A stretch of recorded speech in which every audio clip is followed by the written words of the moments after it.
welcome to Series 3 of my podcast, Innervation, where we get to hear stories and experiences of incredible women from diverse backgrounds and experiences in science and technology. Our conversation gives us insights into some incredible innovations, but we also get to relate. Because here on Innervation, I give women a platform to be seen and heard, because this exact conversation is in video format on YouTube. And honestly, every single episode is inspiring and uplifting, because what we hear about is what they've learned along their life journeys, both personally and professionally. This episode is slightly off the usual format because this week I got to speak on a panel at Oxford University for the UNIQ graduate programme. My fellow panellists were Dr. Tom Crawford and Dr. Sagida Bibi, and we were there to discuss our experiences of doing a PhD. UNIQ is a fantastic 6-week programme that gives people an insight into what it's like doing postgraduate research. And everyone on that programme tends to be from underrepresented groups or disadvantaged backgrounds. And honestly, it was such a privilege to be able to share our experiences of doing a PhD. And the conversation gets really personal and is often inspiring and uplifting, which is just what we like on Innervation. So I ended up recording the whole 90 minutes of our panel discussion. It was a very last minute decision, so the sound isn't great, but I really wanted to share these insights with you. So enjoy. Hello and welcome to Series 3 of my podcast Innervation, where we get to hear stories and experiences of incredible people in science and technology. Not only will you get insights into some fascinating innovations, but you may also even relate to their stories, especially if you're a little unconventional or non-conforming yourself. As with all science and technology, what these people do for a living has a real impact on all of our lives, and we often don't realise it. But here on Innervation, I'm also giving other people a platform for them to be heard and for us to be inspired and uplifted by what they've learned along their life's journeys, both personally and professionally. This week, I'm on a panel with Dr. Tom Crawford and Dr. Sagida Bibi and myself, and we are talking to graduates from the UNIQ graduate programme, which is a 6-week programme at Oxford University, where the graduates get an opportunity to do research and get an insight into what it's like doing a PhD. So we were on this panel to give our experiences about doing a post-grad qualification, i.e. a doctorate, and it ended up being a really fascinating conversation because even though there was a fellow fluid dynamicist on the panel, which is really unusual because there aren't too many of us, we all had very different experiences of research. Dr. Sagida Bibi worked on the AstraZeneca vaccine. She works at Oxford Vaccines. And so her insights and just her background and her experiences and Tom's background and experiences, we were all just so diverse, and we were all offering our perspective and takes on what it's like doing that kind of in-depth research. And we get personal and we share our unusual choices in life. And we take questions from the audience. So it's 90 minutes of the full conversation at Oxford University this week. Enjoy. So first up we've got Dr. Tom Crawford, who's a early career teaching fellow at St Edmund Hall and a science and maths communicator on YouTube. Mm-hmm. Over to you, Tom. Okay.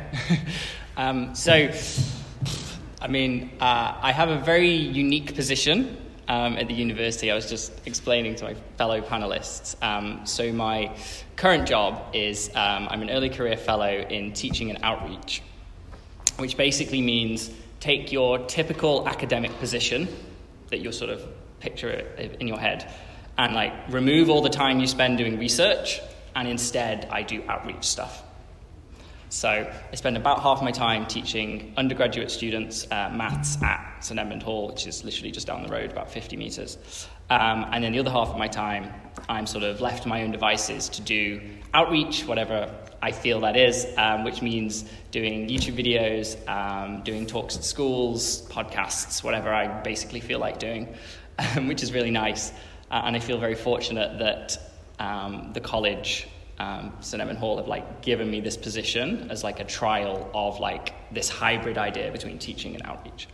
Now, in terms of my PhD and how I ended up doing this, so I did maths undergrad for 4 years with a master's, and then I did a PhD also in maths. This was in applied maths at Cambridge, and I was working in fluid dynamics. I didn't really know what I wanted to do. When I started my PhD, I felt like I wanted to continue in academia forever. It seemed great that I could get paid to keep doing a subject I enjoyed doing. And then a few years into my PhD, I began to realize maybe research wasn't actually what I wanted to do after all.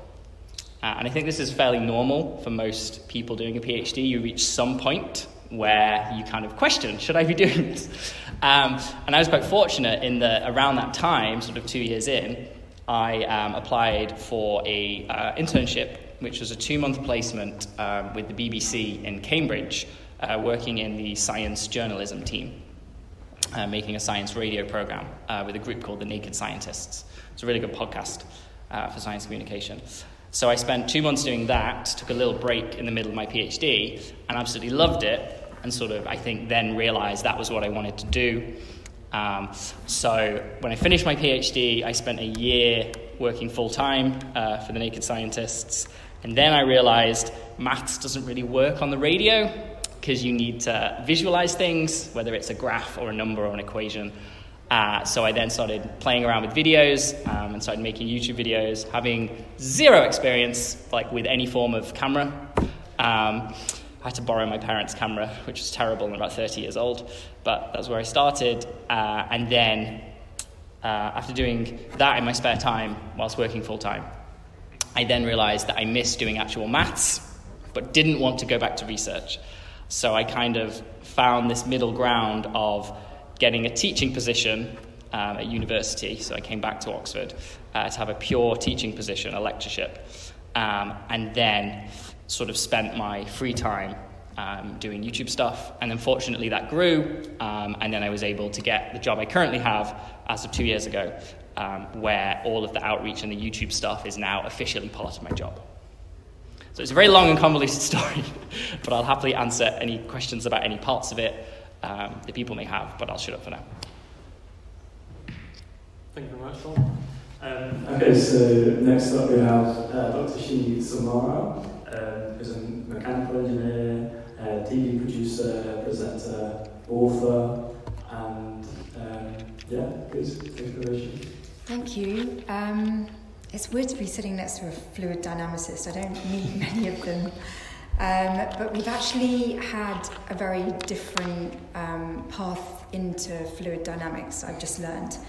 Because I went to Brunel University and I did a BEng in mechanical engineering. And the reason why I chose Brunel is because they did mechanical engineering with a slant on building services. So all the mechanical and electrical services in buildings like ventilation systems and lifts and things like that. But it was essentially straight mech-eng to begin with, and then with a specialism in buildings. And what I loved about that degree was fluid dynamics, so looking at how air flows in enclosed spaces. If I backtrack a little bit more, the reason why I chose engineering, which is not typical for women, because I'm a passionate advocate for encouraging more women into engineering, and I know that the numbers are really terrible, something like 12% of engineers are female. But my dad's an engineer in building services, and he had big plans for me to take over his consultancy practice. So that was the plan, that I was going to study what I needed to study and then take over his business one day. But while doing the BEng, I fell in love with fluid dynamics. I just loved the idea that mathematics could help you to visualize something that we don't normally see, because fluids, gases and liquids tend to be invisible to us. But using algorithms, we could kind of bring it to life and make it really visual, and I loved that. So once I qualified with my BEng, I wanted to stay in academia. I mean, the truth is, I wasn't really ready to go into industry and to work and be a grown-up. I kind of wanted to keep the academic thing going. But I was a bit worried about doing a PhD because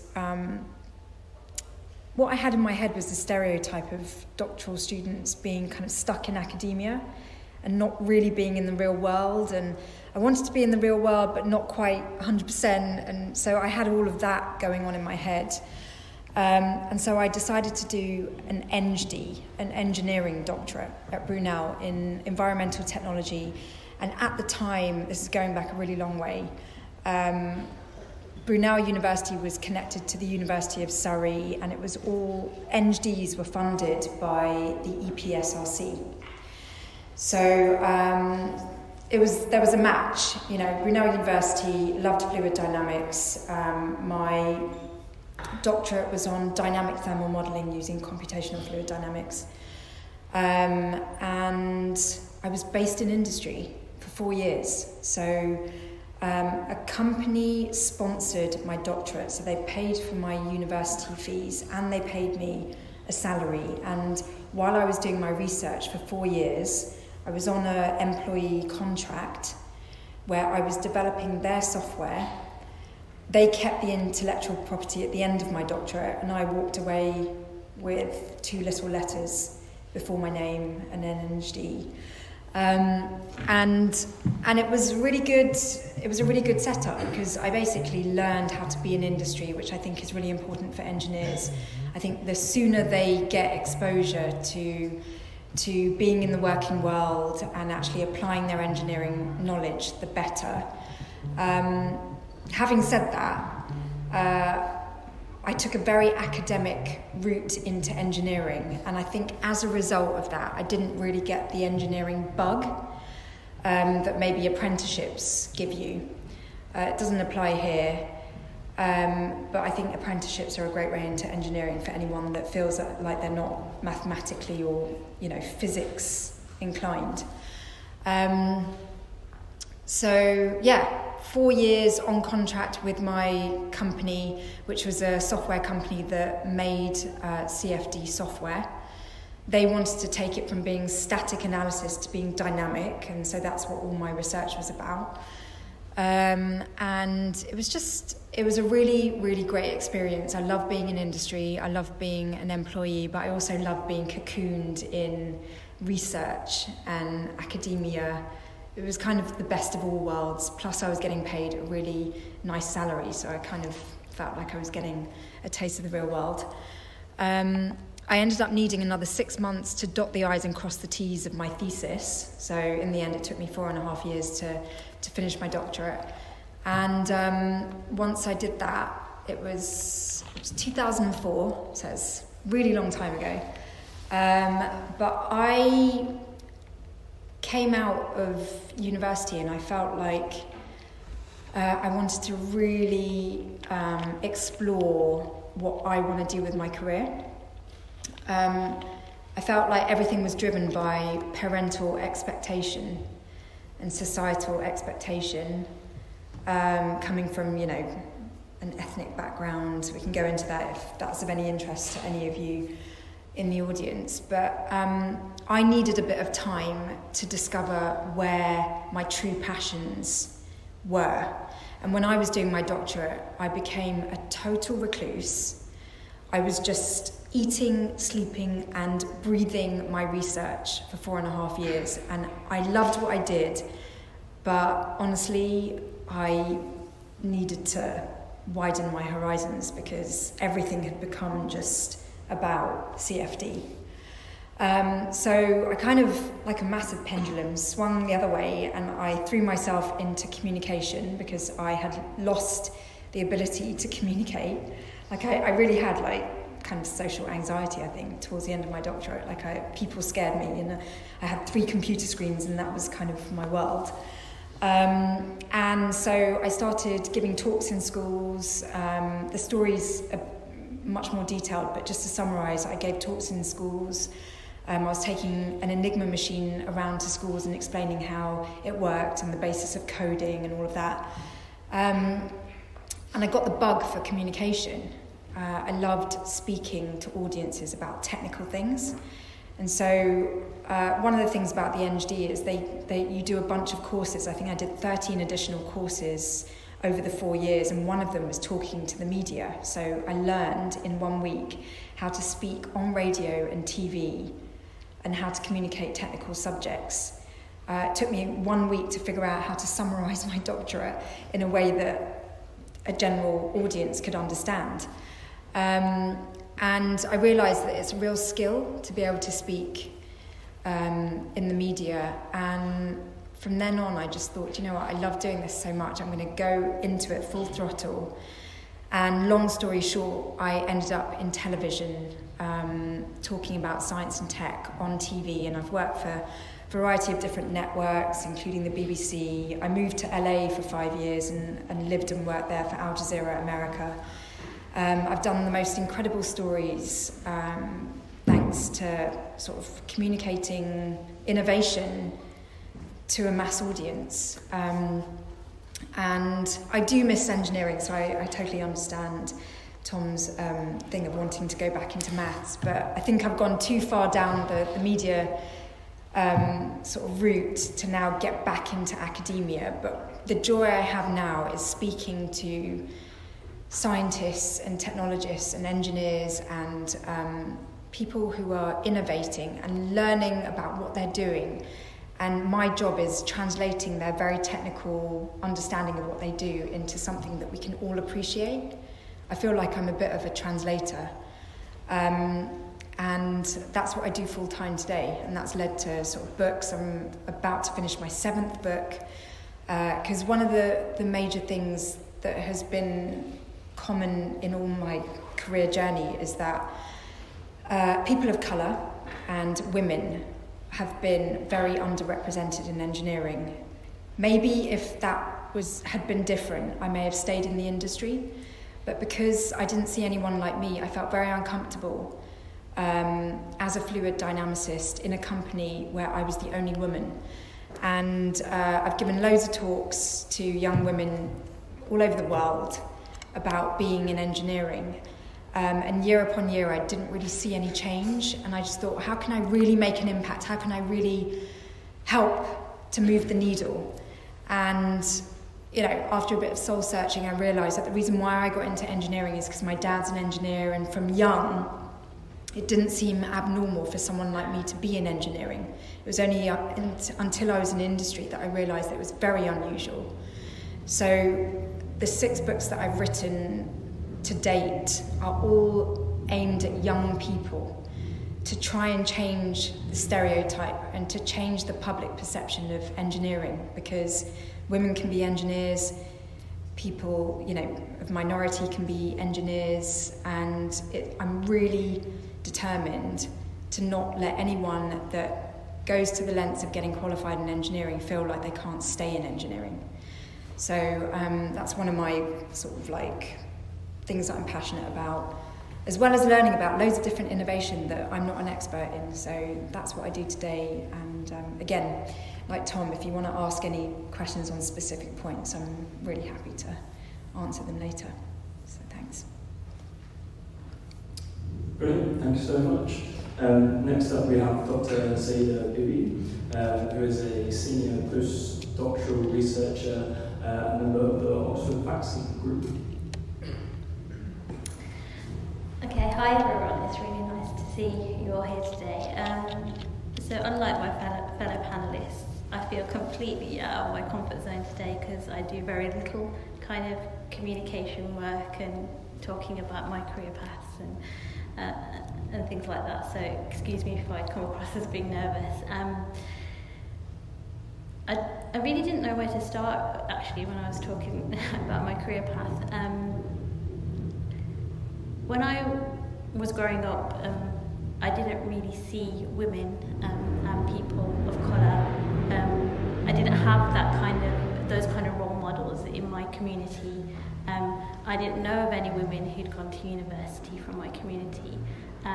So it was not something that I was kind of striving for or driving for or kind of motivated to kind of be doing.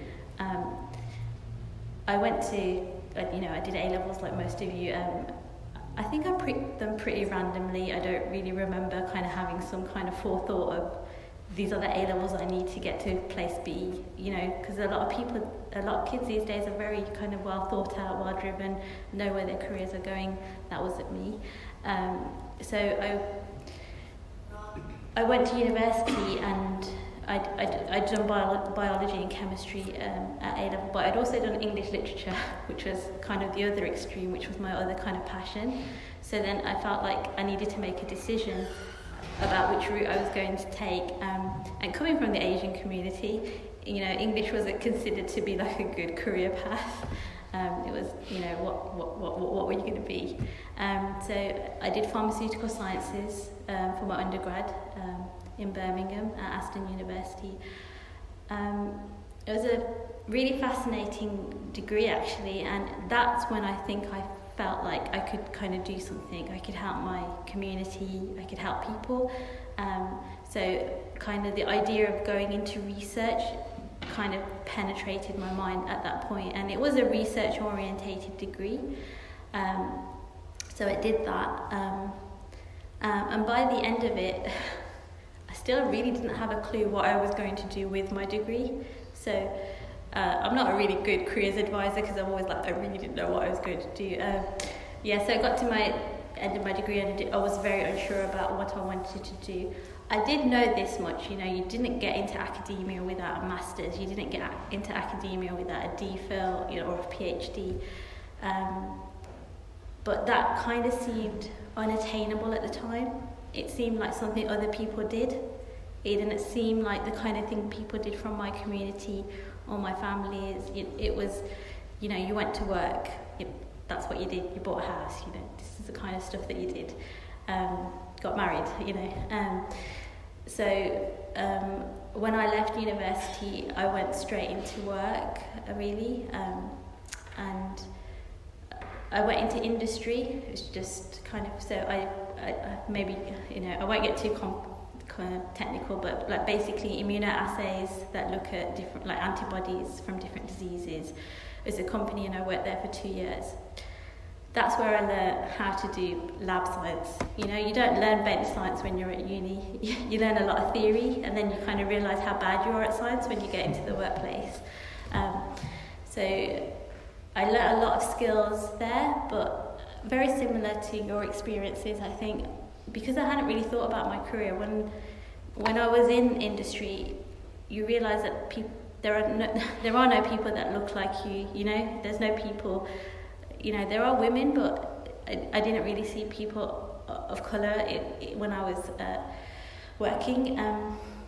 So I had very low confidence when I was doing my first job. I really didn't think I was very good, or I found it very difficult to speak up. I found it very difficult to kind of think about progressing in the career pathway. I worked hard, I had a good work ethic.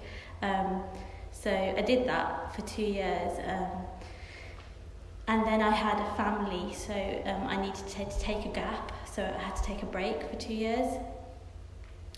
And science at that time was very, not very easy for women to go back into work. When you had kids, it's not like a lot of professions where you can do it part-time, or there was flexible working. I found it very difficult to try and get back into a science career. And so basically, sorry, I'm trying to make this too long, but so I eventually found a part-time job actually at Birmingham University as a research technician, so working with other postdoctoral researchers. And I think it was 3 years. It was a good 3 years because the job was good. It fitted in with my family life. I could drop my kids off at school and do a couple of hours every day and things like that. But it did ignite my passion for research. So it was a 3-year contract, and by the time I'd got to the end of my 3 years, I had a 2-year-old son and I had a 7-year-old daughter. And I applied, so I needed to apply for a job, but I also saw a PhD that, you know, while I was looking for these jobs, I was just like, oh, that's fantastic, it's a fantastic PhD. I don't know, I applied for it. So I only applied for one PhD. So I don't know if that's great advice, it's probably the worst advice, but it was interesting. I had the right experience for it. I didn't have a master's, and I didn't have a first class degree, but I just thought I'd just go for it. I did that, and yeah, I did my PhD. I actually got the PhD okay before I got the job that I'd applied for, so luckily I took the PhD.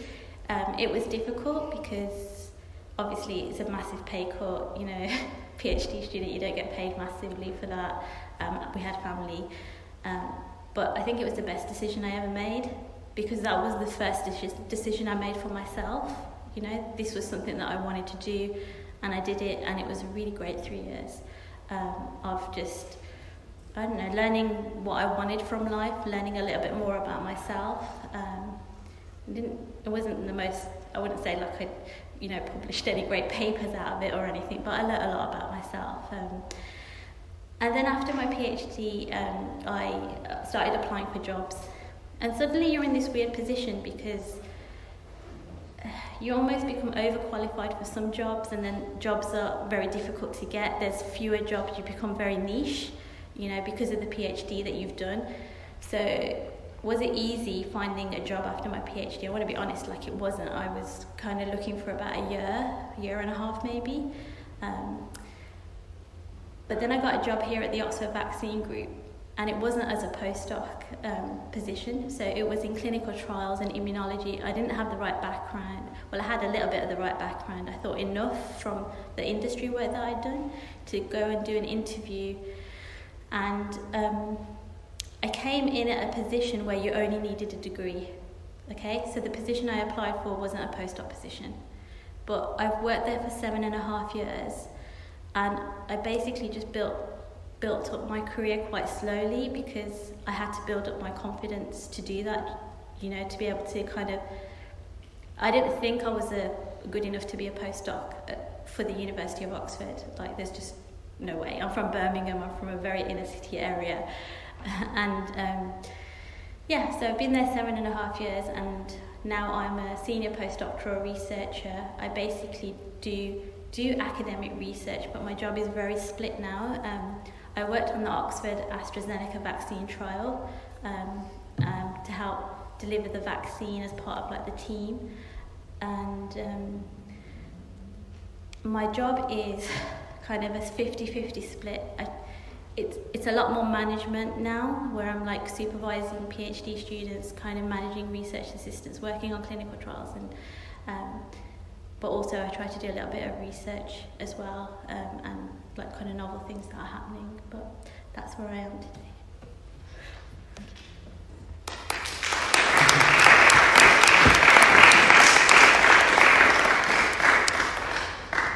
Did you think about other things before doing a PhD, or what other things did you think about if you get more concrete? Yeah. Is that to everybody? Or? Yes, it's okay. It's for everybody. I didn't know what a PhD was until the second year of my undergraduate degree. I had no idea that you could continue to study and be paid to do so. And as soon as I discovered that was a thing, I was like, this is what I want to do. So I was fortunate enough that I was obviously working hard and doing well enough in my studies that I was able to do that. About, as I say, the end of my second year of my 4-year degree, I figured out, this is amazing, I definitely want to try and do this. And so I applied for 3 different programs, I think. And I was planning to apply for more, but I heard back from one of them quite quickly, which was fortunately successful. So I kind of stopped and didn't have to think about other things. But before I knew what a PhD was, I definitely saw myself going and working doing something related to maths or finance, or something around that. And I was excited about that until I realized I could just keep doing maths and someone would pay me. For me, once I discovered that was a thing, it was sort of the only thing that I wanted to do, really. I think I answered that earlier, but what can I add? I think it's always really important to really know what you find interesting, because I've met a lot of PhDs, particularly in science, along my career, and I'm always in awe of people that choose a PhD subject that will be in their life for their whole career. So an example, I was doing a TV show where all of us were PhDs, and we were kind of reporting on different technologies, and one of my colleagues, she was a neuroscientist, and she did something on like tobacco and addiction, and it was something that really, really interested her. Like, she wanted to spend 4 years studying that. And she also had like the foresight to think about what would happen once she had qualified. She knew she wanted to go into communications, so she wanted to choose a PhD that would be a subject that many people would want to talk about for the foreseeable. Whereas when I chose my doctorate, I was just really fascinated by CFD. Like, I didn't think about a future in it. I just was like, I want to learn more about it. And now that I'm in media, I do look back on my doctorate and I think that was a really hard doctorate to do, to then end up in media, and I don't regret doing it, but it was really, really hard work. And it was really interesting. And actually, like, during COVID, CFD's been used a lot to kind of simulate how COVID travels around rooms. And so it's been, but what am I trying to say? I'm trying to say that just choose your subject wisely if you are going to do a doctorate, because it's like having a child. Like, it's like giving birth and to something, you're contributing something to the world, and it's something that has to be really close to your heart. So when you're thinking about, doing one, choose wisely.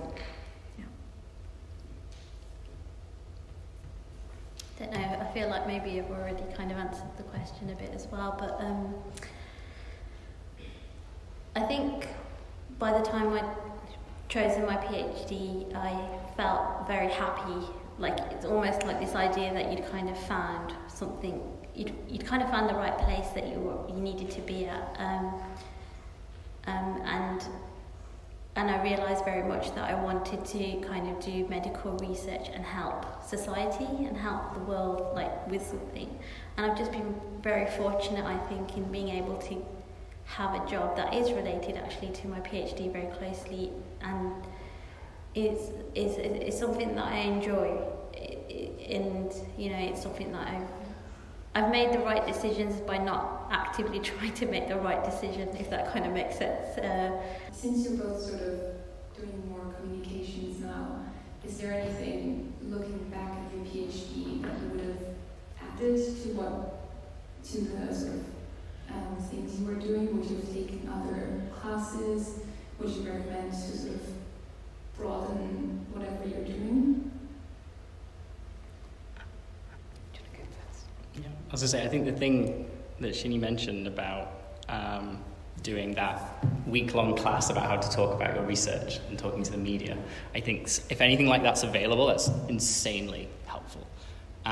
So the 1 year when I was working at the Naked Scientists, so kind of similar to what Shinny was saying her job is now, we would look at what research was coming out that week in the main journals, find what we thought was interesting, pitch it to our editor. If he liked it, we'd then contact the author and have a phone call with them. And that was to figure out, could they talk about it in an understandable manner? And the amount of times you have a really, really interesting piece of research and the researcher is just not able to actually communicate it. We'd have to sort of cancel various guests that we wanted on the show and various stories we wanted to cover because the researcher wasn't able to, despite our best attempts and trying to coach them through it, just wasn't able to talk about it to a non-specialist audience. So I think anything like that is super valuable. I don't remember the opportunity to do anything specifically like that during my PhD, but my supervisor was very kind enough to let me take 2 months off to go and do the placement, which is where I basically learned how to do that. Through interviewing other people about their work, you then learn how to do it, how to explain your own work as a result of that. But I picked my PhD topic because I thought it was a really interesting question.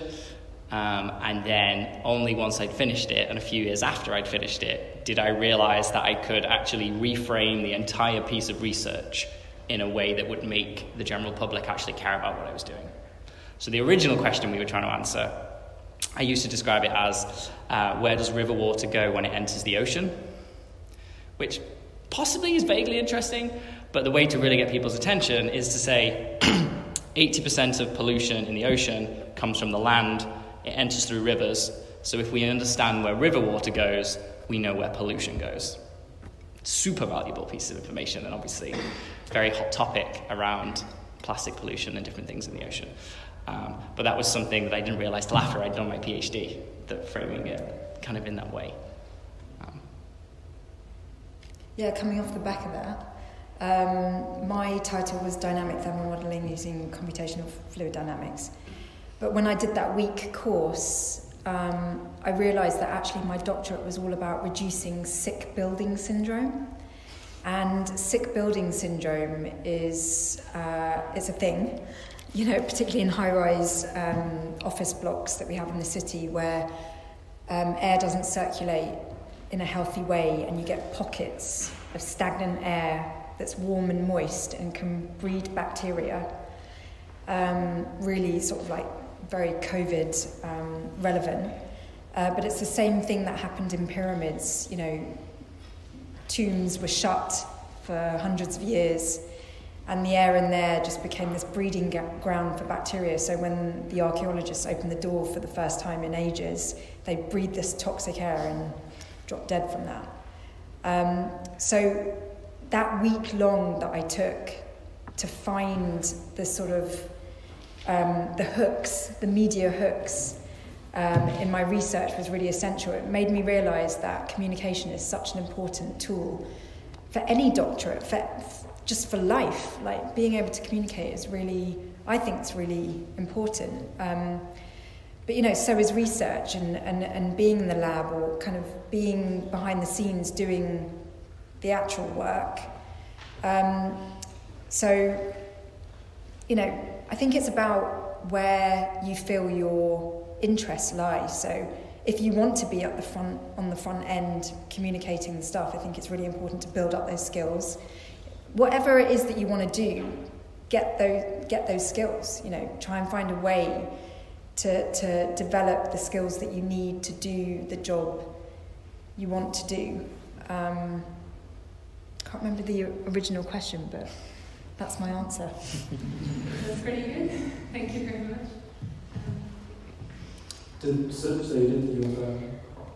Yeah, I mean, maybe kind of touching upon what both the speakers have said is, so as scientists, you know, when you're doing a research degree, you're in the lab and, you know, sometimes you're in the lab for long hours working by yourself on kind of assays and things. But I think the COVID pandemic and being involved in the production of the vaccine, it was a realization actually of how important communication is, because you can have the most fantastic vaccine in the world, but if you can't convince people to take that vaccine, what you have is worthless. And I think all of you must have watched this play out in the media, you know, like side effects, you know, people's fears, you know, oh, it got produced too quickly, you know, all of these things that, you know, people were saying. And the only people that could rebut that were, you know, were scientists that really didn't have much communication. You know, it was coming from, you know, people that are not normally, you know, on the front line in trying to convince people that our science is good, you know, the work is good, and how to suddenly make people understand, you know, what's a clinical trial. You know, how many people do you need before you're convinced that it's safe? How many people do you need before you're convinced that it's effective? And suddenly, you know, and I think one of the amazing things about the vaccines is that, you know, I'd go home and my kids would be telling me stuff that they'd, you know, seen on the media, and they'd learn what, you know, I don't know, you know, why we needed antibodies from vaccines and things like that. You know, so suddenly the communication of scientists, I think in the last, I don't know, you might disagree, but I thought in the last kind of two and a half years has become paramount, and it became very clear to me actually how important it was to do that job right, because every time someone did it wrong, people were dying. You know, if we weren't convincing ethnic minority people to take up the vaccine, there were, you know, massive repercussions to that. It wasn't just about, oh, scientists aren't very good at talking. Suddenly it's like, if you can't convince people, it's not enough that we were doing the assays on the desk, you know, on the bench. It was, you know, there was a whole new side of science that got played out in the media. And I think during my PhD, if I could, you know, go back and kind of say that I needed to do anything better, it was, one is confidence and two is communication. I think I've always had a problem with confidence, you know, kind of believing in just, you know, everyone has this kind of idea that they're not good enough, but I think from my background and the communities that I come from, I always had that problem, and much better now. So I think if you could go back, it's be confident and kind of learn how to communicate well to people. Thank you so much. So maybe changing the topic a little bit from that. So the PhD is very much about hard work and studying long hours, getting your results, and hopefully kind of seeing it through to the end. But at the same time, I think there are some quite unhealthy kind of expectations that PhD should be kind of the only thing that you think about, that it should take over your entire life and it should be your world. What would the three of you say were kind of highlights and kind of memorable moments of your PhDs kind of outside of research? Speaking at conferences and picking really cool places to go to speak at the conference. So I remember the very first meeting that we had as new PhD students in the master's department in Cambridge. The sort of like main administrative person said that each of you as a maths PhD student will have funding to go to 3 conferences guaranteed over the course of your PhD. If you were speaking at more than that, then you could apply for additional funding, but it wasn't guaranteed. And so I sort of, quite cheekily, I felt, put my hand up and said, does this cover where the conference is? So as in, if I go to a conference in London versus I go to a conference in Hawaii, like, is that the same thing? And they were like, yes. So I went to San Diego, New Orleans, and San Francisco as my 3 choices of conference. They were all fluid dynamics conferences, and I was speaking at all of them. But that was something I sort of found quite fun, was like picking out worthwhile conferences to speak at, but also places I wanted to visit. So I'd go and do the conference for like the week, and then I'd have 1 or 2 weeks holiday around that.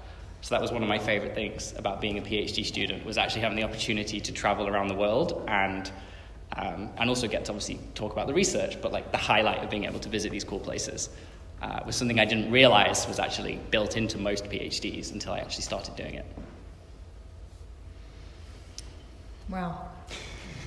I want to know which fluid dynamic conferences you went to, because a lot of my conferences were ventilation conferences, and I think the most exotic place was Naples, which was really cool. But yeah, conference is definitely one of the highlights of that whole experience. But I have to say, the way you described doing a doctorate was, you described my doctorate. Like, I had no life. Like, I literally was just head down for 4.5 years. Gosh, I mean, I wouldn't want to do that again, but I honestly didn't know any other way. Like, for me, 7.5 years in total, because it was 3 years for the undergrad, and then, like, those 7.5 years, I studied, like, non-stop. I was obsessive about my work, partly because I really enjoyed it, but partly because I absolutely had to get a first, and I had to get through it all. And I didn't know how to do work-life balance. So once I finished my undergrad, I had like 3 months of partying, and then I started my doctorate, and I was doing a little bit of partying in the beginning, and I remember my supervisor said to me, if you carry on like this, you're never going to finish. And that scared me so much that I just shut everything down on the personal sort of front, and I just went hook, line and sinker into my research. And I don't regret it because I don't know, like I've had a really great experience of a career, and I really do feel that there's a time and place for everything. And for me, getting a good education was my number one priority, and I didn't want anything to distract me from that. And once I qualified, I kind of went a bit all over the place, as I said, like just trying to figure out what I wanted to do for the rest of my life. But yeah, for those years I was laser focused, so I'm not going to flower it up. Like, it was just total, went for it. So no non-academic highlights. Yeah.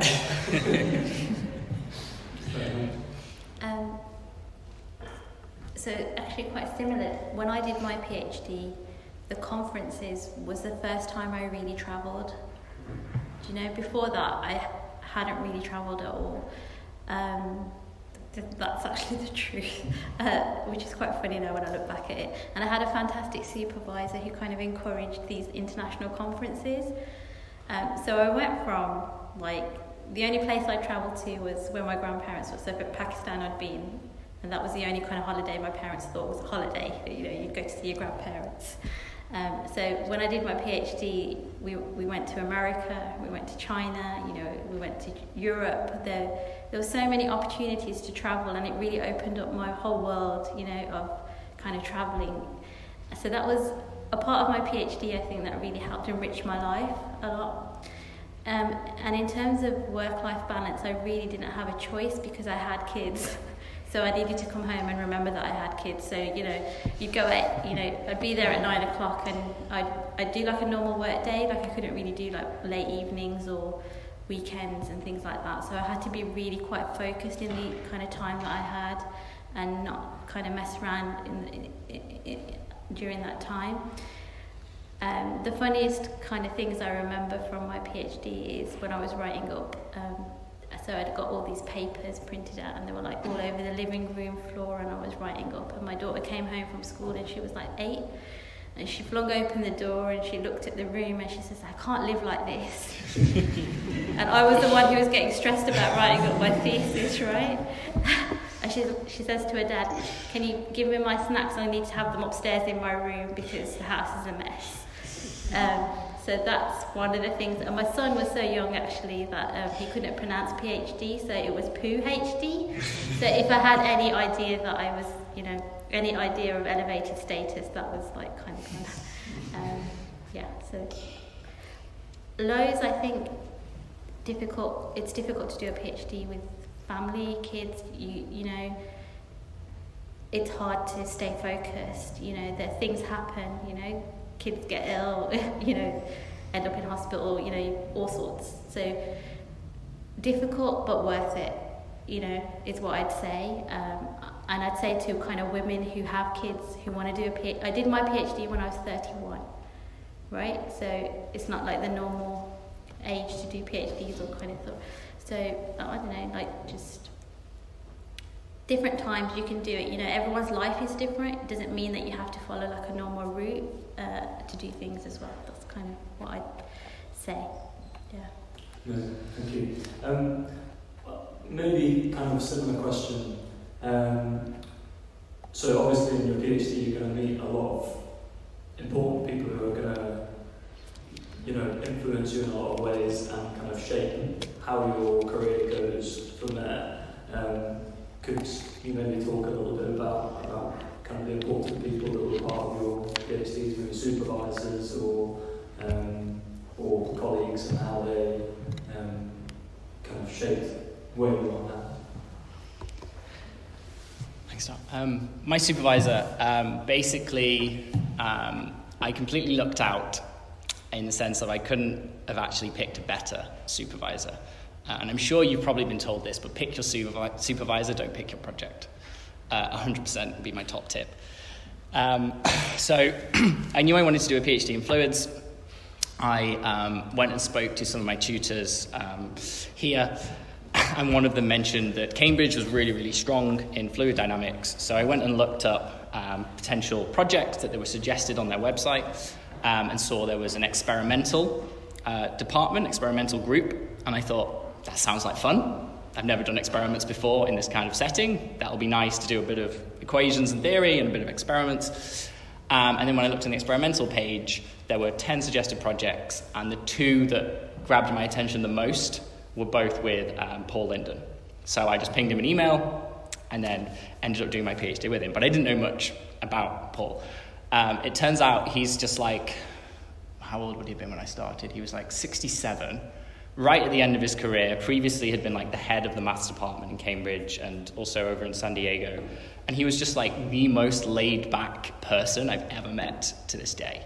Like you'd come in and I'd be like stressed or like be like something wouldn't be working, and he'd just be like, we'll figure it out, it's fine. Like just so like calming and reassuring, and was just like, it'll all figure itself out. He's like, I've been doing this for 50 years. You'll be fine. Calm down. It's all okay.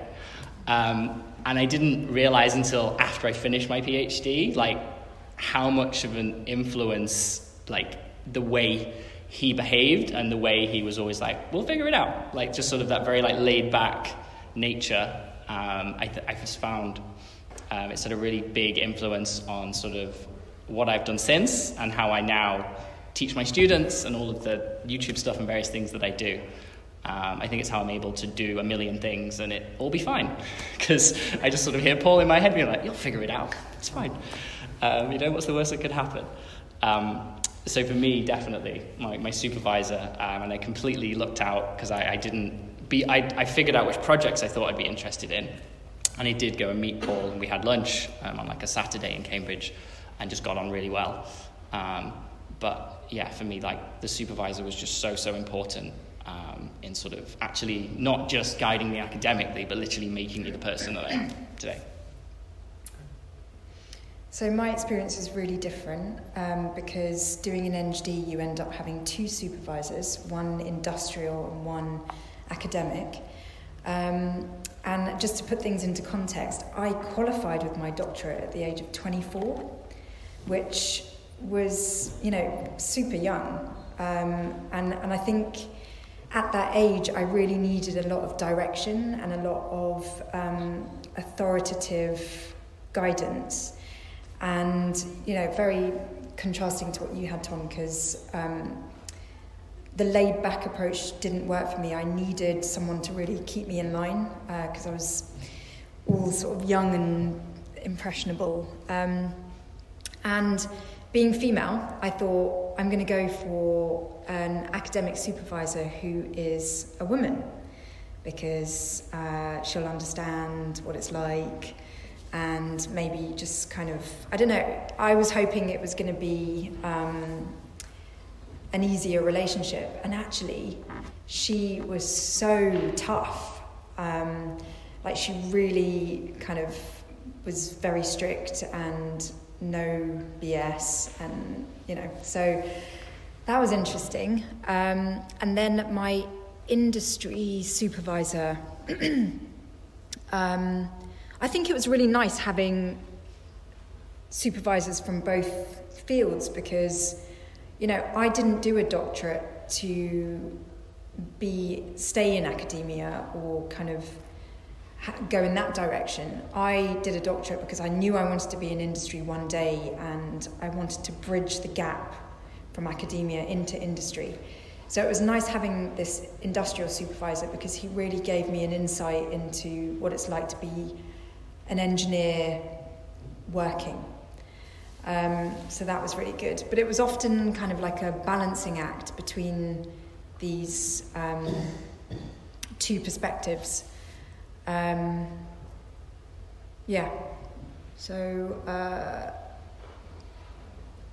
in terms of inspiration, I don't know. I've always followed, I've always followed what feels right, and you know, I haven't necessarily had a person showing me the way. It's always been a bit of, I'll try that because that feels right now, and it's resulted in this kind of path. So yeah. So my PhD supervisor was Professor Yvonne Perry, and yeah, she was really good for me. You know, she was a strong woman, you know, kind of head of pharmacy at Aston, and quite inspiring for me in the sense that, because I didn't really have role models to kind of look at when I was growing up, so I think she was a good example for me, you know, to kind of be like, you can be strong, you can be confident, you can kind of drive your research, and she had the right approach. And I think, you know, what Tom was saying about the fit between kind of your personality and your supervisor is really important. So I think I wouldn't have, because I didn't have a lot of confidence, I think I had a supervisor who was kind of breathing down my neck like every week or something, I would have found that quite difficult. But I think she gave me a lot of space, like a lot of time to develop my ideas, to think about things, you know, to mess up some experiments, to, you know, to get some bits wrong, and it wasn't like a big deal, you know, if I had like 2 months worth of no results. And that was really, I think that was really good for me, like, you know, to have that relationship with my supervisor. I'm still very much in contact with her. I'm still very kind of, I feel very obligated to her, like, for kind of the opportunity that she gave me, because I think I didn't have a master's on paper. I don't even think I should have probably passed that interview, but, you know, she saw something, and I'm, you know, and I think finding the right supervisor really matters, because obviously she believed in me a lot more than I believed in myself at that time, and I think that matters. And in terms of inspiration now, I'm very privileged, I think, to work with some of the greatest scientists in the UK, and sometimes have to kind of, you know, take a look around at who I'm working with, and my friends sometimes still laugh at me and they're like, haven't caught you out yet, do you know what I mean? And there's, you know, strong women scientists, you know, the ones who design the vaccines and, you know, drive these things forward. It's still a bit, I don't know, disappointing is the word, but, you know, I still don't see the, you know, other people around me that look like me. Do you know, I don't see those kind of role models, and I think that would help. You know, it would help people, you know, from those kind of backgrounds to kind of take science, and, you know, that's the only. I think it would be nice to have more kind of inspirational role models that are from similar backgrounds. You know, maybe I think that would help. Amazing, thank you. Does anyone want to add anything else to that? Okay, so I think that's probably a good point to open up to audience questions. How did you address your imposter syndrome? Because it can be so knocking when you're knocking yourself. And what really supported you in that? I think it's not just imposter syndrome, you know. I don't know that that's the right word when you come from ethnic minority backgrounds, you know, if you're black, or, you know, from South Asian backgrounds, if you're from deprived areas, if you've gone to poor schools, where you haven't had people tell you that, you're good, So it's not just imposter syndrome, it's actually real, isn't it? Because you've never had someone tell you that you can make it, you need to speak up. I wish I had an easy solution for you. And I have to be honest, right? Because depending on where you take your career path, if you go into fields where you don't see people from similar backgrounds and have, you'll experience more knocks on the way. You'll have people that'll say to you, you're not going to make it, or they won't speak to you in the right way, or you'll feel that you'll have racist experiences that maybe will knock you a little bit more. How do you get there? You just kind of keep your head high and just keep moving forward, right? You don't let people knock you down, and you just keep moving forward. And I don't have an easy solution for that, because I wish I could go back and tell my 20-year-old self to be as confident as I am today, because I feel like I wasted a lot of time not believing in myself. And I think that's one piece of advice I'd like to give you is you waste a lot of time when you don't believe in yourself, because you don't need others to do it for you. You kind of just have to do it for yourself. Anyone want to add anything? So I think I first came across it when I was an undergraduate student. So, in school, I did work very hard, but I was, as a clever kid, did well in my GCSEs, my A-levels, was in top sets and things. And then you arrive at Oxford with 200 other people doing maths who are all as smart, if not smarter than you. And that was certainly a shock, and I think it is for most students arriving in such an environment. And the way I I think, dealt with it then, and I think has sort of carried me through, was always to think, well, first of all, I have the exact same qualifications as everybody else. They might appear more confident or might appear smarter than me or whatever, but, if you just almost factual data, I have the same exam grades as everybody else that's here. So sort of reminding yourself of these things can help yourself, I found, to sort of be a bit more confident. And then also for me, it was thinking, well, even if they are all smarter than me, I will be the hardest working person here. And that's my way that I'm going to bridge that gap. If I felt that there was a gap there, it was there may be all of these people smarter than me, they have better ideas than me, but no one will work harder than I do. And I kind of used that as a way to sort of drive and build up my confidence through that by working very hard, knowing that was a way to bridge this gap, possibly imaginary gap that was in my head, but still it felt like a way that I could actively do something to try and bridge this imaginary gap. I just want to add that it was probably imposter syndrome that made me leave engineering. And it was only really recently that I realised that that's what I had experienced, because for many years, forging a career in media, I told myself that I was actually going down this career path because I'm a better fit for it and all of that. And I have a podcast now where I invite women to speak about their experiences in STEM. And it's only through those conversations that I realised that I didn't deal with my imposter syndrome back then. Maybe if I'd had conversations about my imposter syndrome back then, I would have found a way to stay in the industry because I really loved what I did. And so have conversations about it.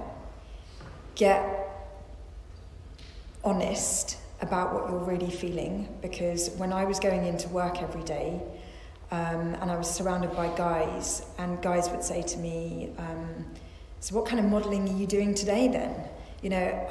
I thought that was acceptable, but today I would learn how to stand up for myself, and I would learn how to deal with comments like that are inappropriate, but I didn't have those tools back then. So I would tell my younger self to find out what's appropriate and what's not appropriate, and what you should put up with. I mean, we're having these conversations today, more and more. But, when I started my podcast 4 years ago, I kept all the women on my podcast anonymous because they didn't want to talk about what it was really like. Today, it's on YouTube, we see who they are, we hear what they've got to say. So times are changing, but, don't let that imposter syndrome be in you, eating you alive, let it out, let that cat out of the bag and kind of give it airtime, because that's the only way to shrink it. With science communications, I imagine you have a lot of information coming out and you have to process it in a short amount of time, so how are you able to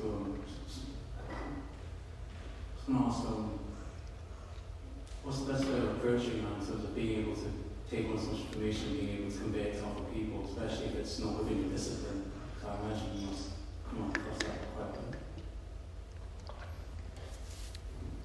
Do you want to go for it, or shall I? I feel like you have more experience than me. Okay. Yeah, it's an acquired skill. When I started in media, I started as a researcher. Well, I actually started as a runner, because back then we used to use tapes and we had to run tapes all around London. Everything's digital now, so you don't need to do that. But I worked my way to a point where now I can pick out the main points, the points of interest, we call them hooks, what do people want to know? Usually I'm asking the question, how is this going to affect others? Because people, they might want to hear about research, but really everyone is consuming information because they want to know how it affects them. So there are various things that we learn along the way of how to package science in a way that's engaging and relevant, and I like to keep things fair, because sometimes research can be biased for whatever reason, and so it's a skill that takes time, and I feel like media has become an industry where you kind of learn from others. I mean, in my career, I've gone from doing a lot on TV to doing a lot more on digital platforms, because no one watches TV anymore. And so a lot of new people coming into the industry, they do things in their own way. So maybe you have a way of, maybe there are things that really interest you in science, and packaging it in a way that is interesting to you might engage loads of people and you could go viral, so I don't even want to give advice on how to package science and tech, because I think we are living in a time where individuality is kind of key, but my general rule is if it doesn't make sense to my mum, who's not an engineer and isn't scientifically inclined, if I can keep my mum engaged in what I'm saying, then I'm doing my job well, because she's the type of person that will flick channels, never watch science, and generally get bored quite quickly. So I'm always, whenever I'm talking on TV, I'm always talking to my mum. I think that's an important point about pitching it to someone outside of your scientific circle or your friend's circle who might not be. Yeah, that's a really good thing to pitch as somebody, usually a family member, who wouldn't normally be interested in that thing. How would you explain it to them? We also used to use a few key questions when summarizing which pieces of research we were going to select for the radio show. So generally you'd want 1 or 2 sentences describing what it's about. And it's quite hard to describe a whole research paper in 1 or 2 sentences, but that helps you to synthesize what are the key things in this. You want to highlight what's new, what's new about this particular thing. Why should people care about it, which I think links into what you're saying about how's it going to affect somebody specifically. And then the final question that was always asked in all of our pitch meetings was, would you tell your mates about it at the pub? Because you want someone to read your content, listen to your content, watch your content, and then want to tell somebody else about it. And they should be able to do that based on how you've summarized it and described it. So they were kind of like the sort of 4 things that we'd always ask or try and summarize about a piece of research. So can you do like a 1 or 2 sentence summary? What's new about it specifically? Like why right now is this a thing? So what's new? Why should people care about it? And then ultimately, would you tell your mates about it at the pub? So that was kind of what I was taught to do, and I found that to be quite a helpful set of guidelines in general as a starting point. Okay. I think I understood the question, which is, do you need a PhD to kind of go into industry, and what kind of skill?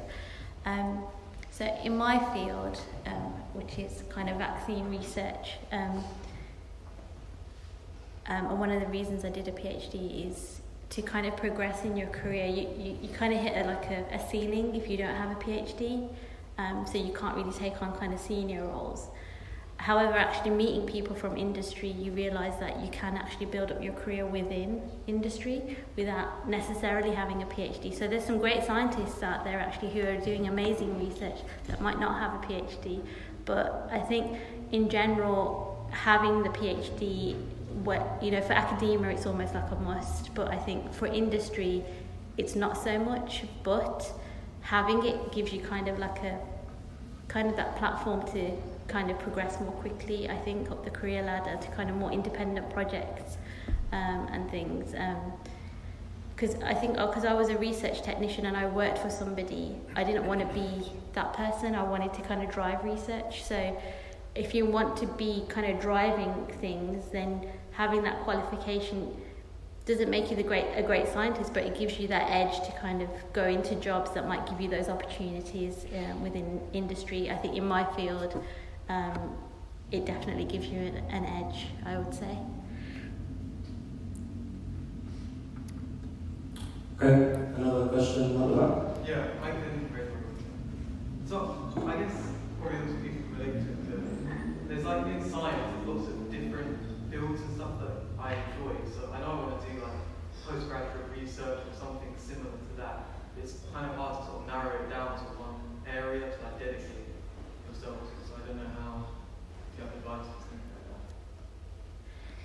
that. Isn't there like master's degrees now that kind of allow you to do like 4 different projects, right? So that you can kind of... Doctoral training programs, yeah, I believe is the technical term. Oh, okay. If you've heard of doctoral training programs, or DTCs, DTPs is the acronym. So I believe, I didn't do one of these because they sort of, I think, became quite mainstream just after I'd started my PhD. But I think the way they work is you do the first year of your PhD, you go around and sample like 4 or 5 different projects, and they can be in reasonably spread out different fields, especially if you're doing something like within the medical division. I feel like you can really spread out what you're doing. And then after that 1 year, you then decide which specific project you're going to focus on for the next 3 years, and that becomes your PhD. So there is kind of like a try before you buy element to those particular programs, which sounds like it might be very helpful if you're not yet sure. Something else I might add is looking for interdisciplinary projects is also really good. So for me, I knew I wanted to do fluid dynamics because it was the course I enjoyed the most throughout my degree. I did it in 2nd year, 3rd year, 4th year. Any options to do with fluids, I was picking them because the more I studied, the more I enjoyed it.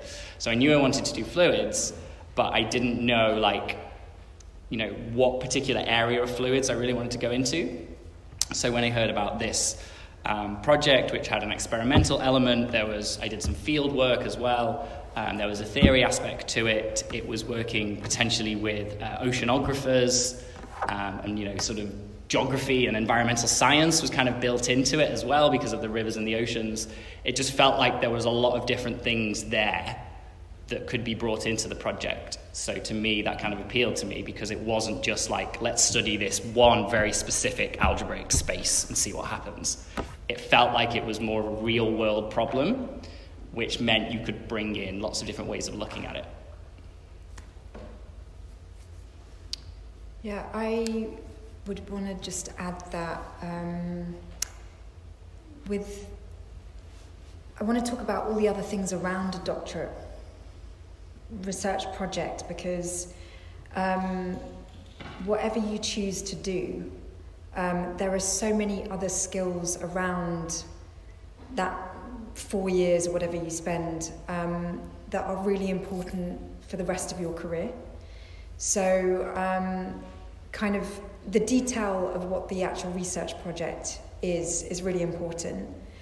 But once you once you start your doctoral research, it then becomes about everything else, because you are going to have times where you are completely frustrated and fed up with your research, or you're completely elated because something amazing's happened. You go through your ups and your downs, and that will happen regardless of what subject you pick.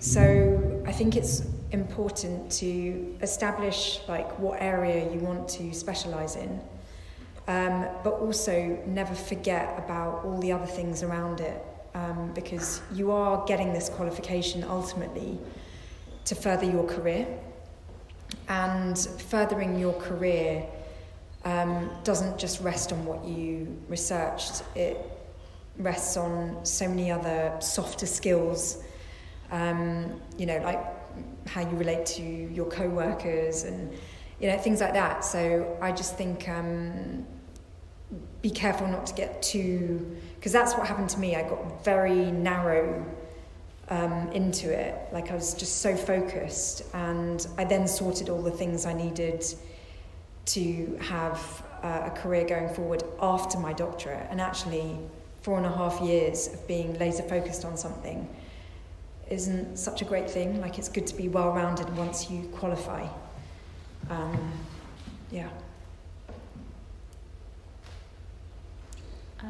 I don't think I have any more really much wisdom to kind of add to what's been said, other than to say that sometimes your PhD doesn't restrict your path after your PhD, if that makes sense. And kind of picking up on what you learn a lot of skills. So for instance, I did pharmaceutical sciences, but I'm very much in immunology now. So it's about the skills that you've gained, and then apply, because it might be during your PhD that you actually learn where you want to go, what you want to do. It might be a certain element of your project that you did maybe for a couple of weeks that you think, actually this is the bit I'm interested in and not the rest of it.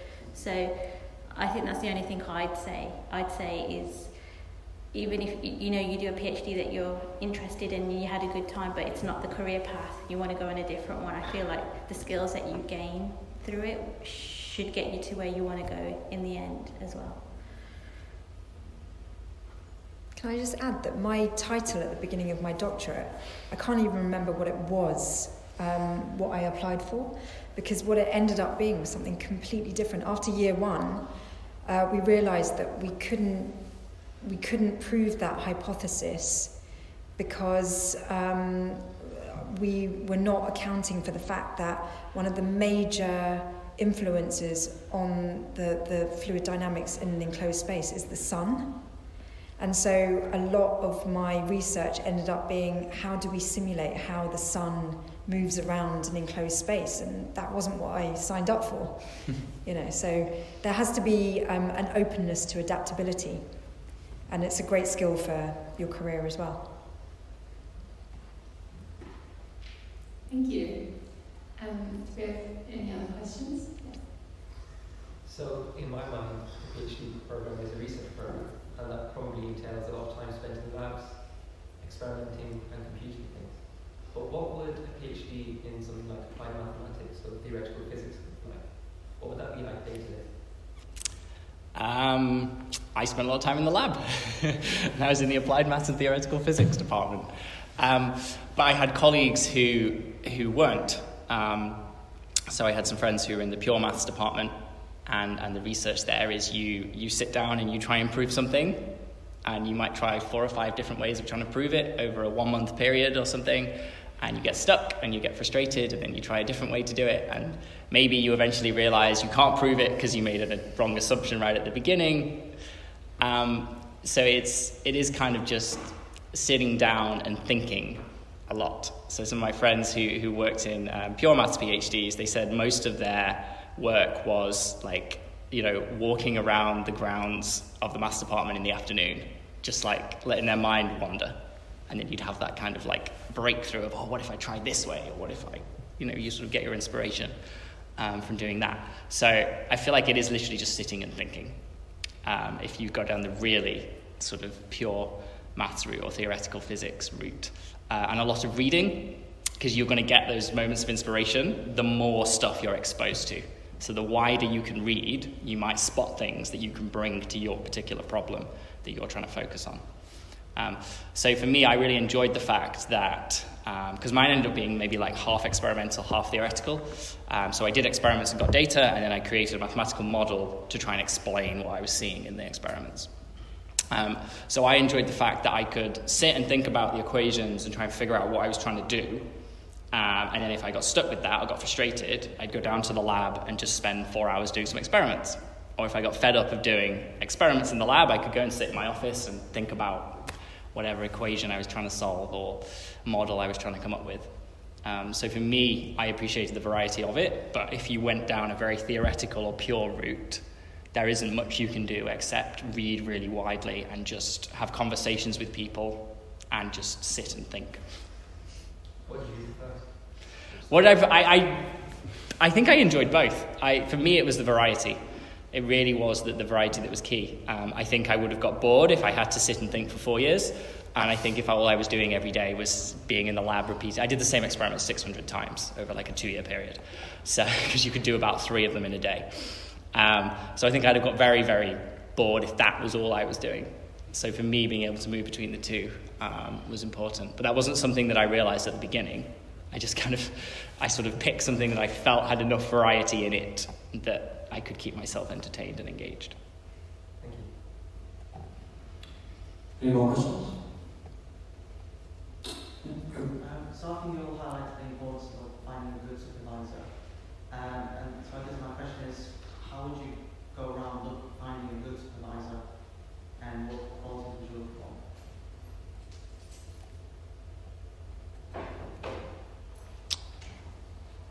I feel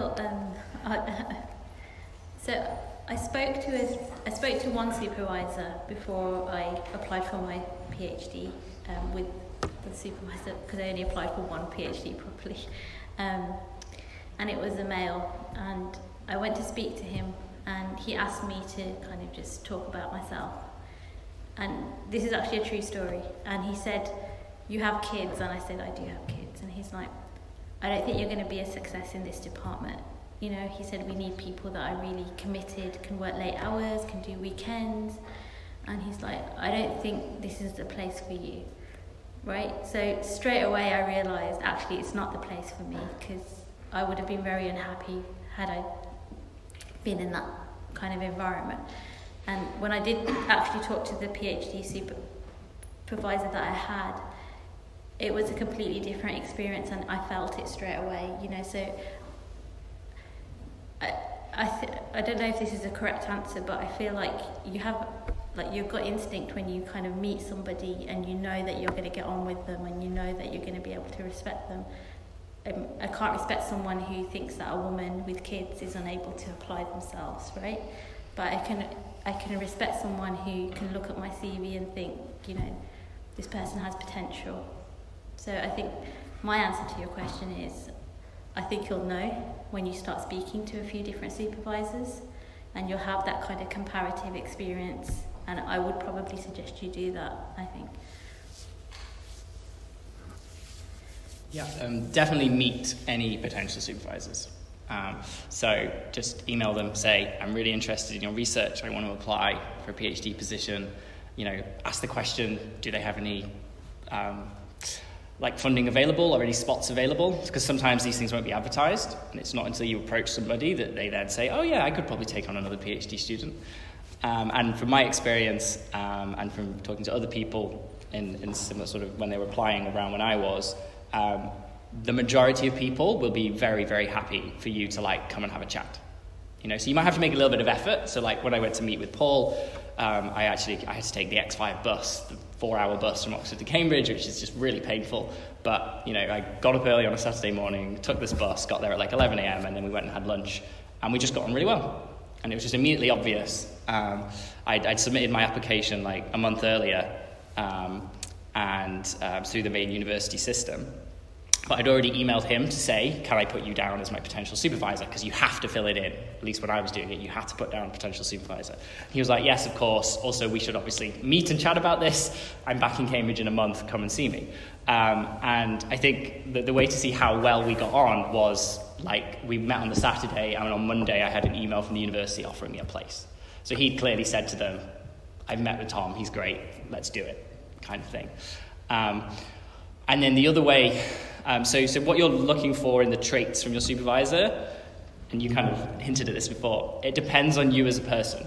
So for me, if I had somebody, so some of my office mates, their supervisor was like, we have weekly meetings, you have to complete this work by this particular deadline.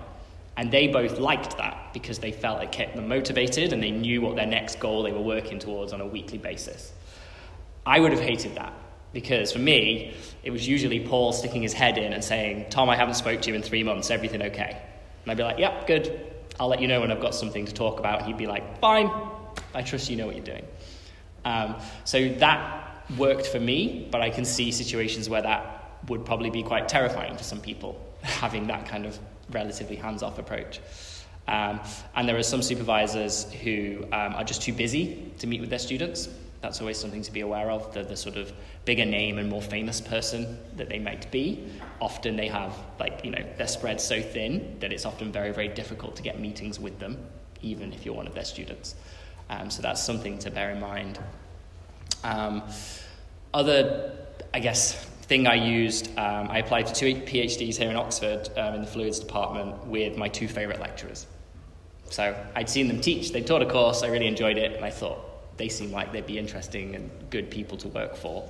So I ended up applying for projects with them, sort of off the back of that. So if people have online videos or you've been to see people do talks or events and you felt like they seem like an engaging, interesting person, then that can also be like a good thing to, maybe to look for. And yeah, it's how you match as a person, I think.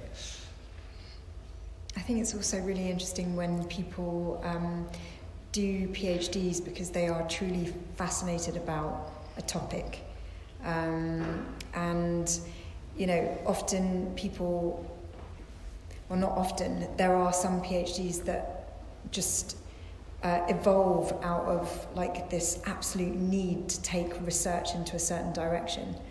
And some of the people that I've met through my work have those kinds of stories where they say, this kind of research didn't even exist, this kind of thinking didn't even exist. But I read a book there, and it's to do with like the cross-pollination of ideas. I read a book about neuroscience, and I read a book about artificial intelligence, and then I wanted to make, brain-computer interfacing or whatever. Like, sometimes you can be that missing link. Because an academic has inspired you, and then you can reach out to them and just say, I'd quite like to do some research on, So I don't know how it works in the system because I'm not in it, but I love those projects that like come out of nowhere, just an idea, and then you end up working with someone that you really like, and then beyond your PhD, the innovation keeps coming because you're just in this kind of dynamic with someone where you're just bouncing ideas all over the place and just you're creating progress. So yeah,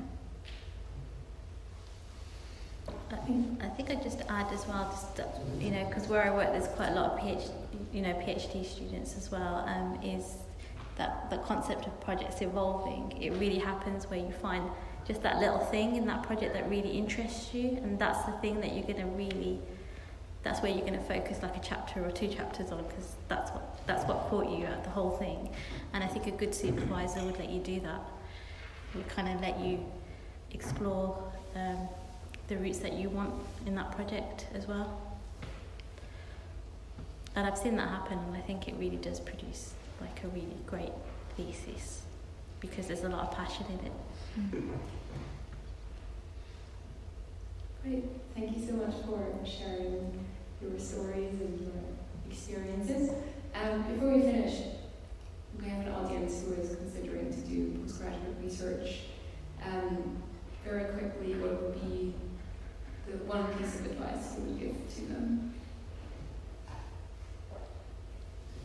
I already gave you mine. Pick the supervisor, not the project. But maybe that's a personal thing, but from people who I know who didn't like their PhDs, it's usually because they didn't get on with their supervisor for whatever reason, not because they didn't enjoy their project. It's way more likely that it's because you didn't get on with your supervisor. I would say if you're going to do a doctorate, do it because you really want to contribute to the body of knowledge in that subject, not because you're doing it for any other reason. I think you invest a huge amount of time in something, and it's not an easy thing to do. And the love of the subject really has to be at the core.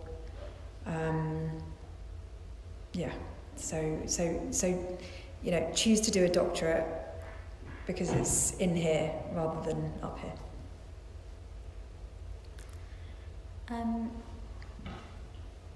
I'm going to say don't be afraid to wait, I think. I think if you're unsure, you could always go and work in the area that you're interested in. For instance, where I work, people sometimes come and work for a year, as a research assistant. And some of those people do go on to do PhDs. And some of those people realise that this is not the thing for them. So I think, I know it's easy to be on the escalator of education of, getting your undergrad, getting your master's, getting your PhD, but I think it's important to remember that doesn't have to be the way. You can take a year out, you can go and work somewhere, you can, there are lots of different ways to do this. You could always go back and do your PhD after you've had a bit more life experience and when you know what you want in terms of the project. I think that's something I've learnt more in where I'm working at the moment, because I see, people come in interviews who say, I want to do a PhD, I just need a bit of experience, but they'll do a year and then they'll realise about themselves that actually I don't like, maybe this isn't for me, so that's why. Brilliant. Thanks so much, and thank you all for your questions, and thank the three of you for your insightful, inspiring comments today. Let's give the speakers a round of applause. Thanks for listening, and please do subscribe to this podcast and maybe even rate and review it if you can. The more ratings and reviews, then the more interest from those trusty algorithms, which could help to increase the reach of this show. And you can watch the video recording of this conversation on YouTube on my new series called Esteemed. It's all about self-discovery, self-evolution, and inclusivity on innovation. Let's all strive to be in the best versions of ourselves and celebrate others being themselves too. As always, be kind and loving, and I wish you all a great week.